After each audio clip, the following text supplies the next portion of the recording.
এখন যে পরিস্থিতি চলছে, সত্যি কথা বলতে কি বছর 10-15 ধরে এই যে অবস্থা চলছে, এবং সত্যি কথা বলতে কি বালুরঘাটের শিক্ষিত সমাজ, এবং বালুরঘাট একসময় বালুরঘাট পৌরসভা তো 100% সেখানে স্বাক্ষর ছিল।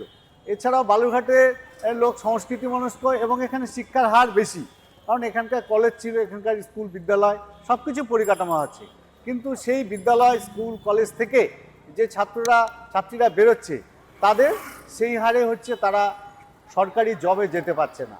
শুধু সরকারি জব নয়, বেসরকারি জবের ক্ষেত্রেও গোটা দেশ এবং রাজ্যের ক্ষেত্রে একটা খরা পরিস্থিতি জমে গেছে।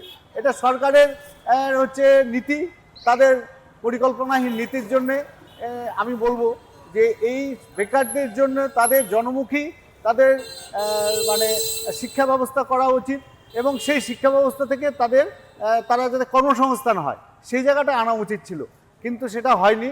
এবং বালুরঘাটের ক্ষেত্রে আমি বলবো, বালুরঘাটে তো শিক্ষিতের হার বেশি থাকবেই।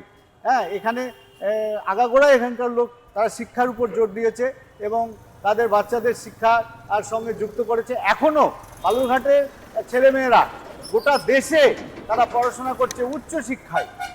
সেক্ষেত্রে রাজ্য সরকারের তো চাকরি নেই, কোনো দপ্তরে চাকরি নেই, সম্পূর্ণ বন্ধ হয়ে গেছে। বিভিন্নভাবে তারা তাদের দুর্নীতি এইসবের জন্য একমাত্র বন্ধ হয়ে গেছে। এছাড়াও এ রাজ্যে কোনো শিল্প আসছে না। শিল্প না থাকার জন্য বেকাররা যারা প্রযুক্তিগতভাবে শিক্ষিত, তারাও চাকরি পাচ্ছে না।